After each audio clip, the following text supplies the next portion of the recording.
This morning, we've traveled to the rocky coastline of New England, home of an adorable, iconic species that's one of the most recognizable seabirds in the North Atlantic. We're here today in Maine, and we're going to learn about the Atlantic puffin. Isn't it beautiful? Coastal Maine, and I am so excited. I remember growing up watching Marlin Perkins talk about the plight of the puffins.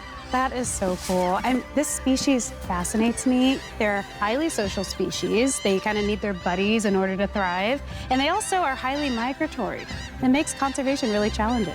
Well, I hope we've timed it right, because I know these birds spend about 9 months a year in the ocean and come back just to hatch their chicks out and raise them here on the island. Well, I hope you get to see some today. I do too, I'm ready. If you've ever seen an Atlantic puffin, one thing stands out immediately. Cute. I can't think of a better word. Cute. They're pretty cute.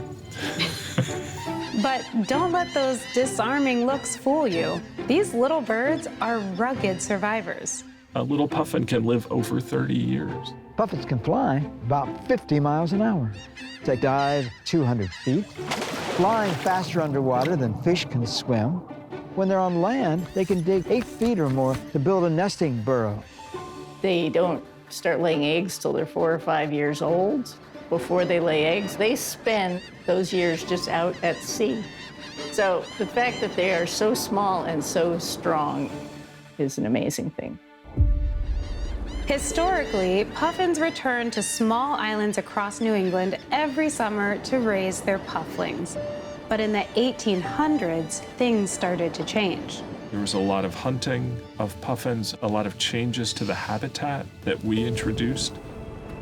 And by 1902, there was only 1 pair remaining in the whole state of Maine on just 1 island. They weren't totally gone, but as close to it as you could get. Something had to be done. So in the early 1970s, Steve Kress came up with a bold plan to reintroduce puffins to Maine. So when we started Project Puffin, nobody had done a project like this before. We didn't really know how things were going to go. Dr. Marlin Perkins, the original host of Mutual of Omaha's Wild Kingdom, visited the island of Eastern Egg Rock to document Steve's plan. Whether or not man will be able to reverse the damage he has done to the population of Atlantic puffins is not yet known, but certainly he is trying. Steve Kress and his team developed revolutionary conservation techniques, and the legacy of their work continues to protect puffins to this very day. This is where it all started. Perhaps in years to come, a true breeding colony will be reestablished here on Eastern Egg Rock. Perhaps a breeding colony will be established. He was there to experience the first of the returning group of puffins, and now we're going to get to meet the people who did it back then. That's so great. While Dr. Ray travels to Hog Island to meet Steve Kress, I'm heading out to Eastern Egg Rock, where Project Puffin began. All right, let's go. Okay. Eastern Egg Rock is a small 7-acre island. It is what heaven looks like to a puffin. We have really dedicated young biologists who spend all summer living on Eastern Egg Rock, protecting the seabirds there. The 8-mile journey is not for the faint of heart. Eric, are you hanging on up there? It is an adventure. And we like a good challenge. I noticed the first thing you gave me was a life jacket. Is this any indication of our day? Hopefully not.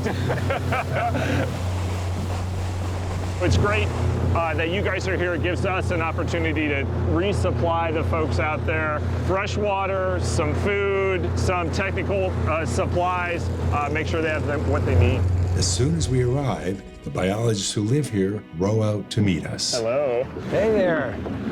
The water and food we brought to them is a very welcome sight. Hey, thank you. Well, that was a great landing. I'll follow you. Yeah. Incredibly, after 50 years, Project Puffin is still going strong. And here we are, the heart of Eastern Egg Rock. Hi. Nice to meet all of you. This 7 acres just seems like ideal habitat for birds, but how do you survive out here? Yeah, it can be a little bit dirty, a little bit hot, a little bit cold, all the extremes.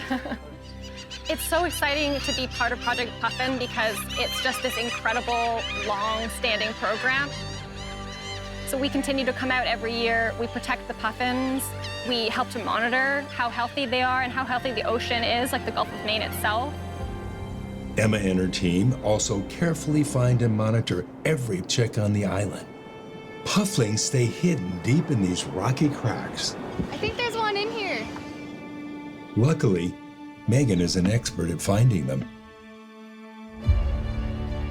Oh, there we go. Oh, look at this. Thank you, Meg.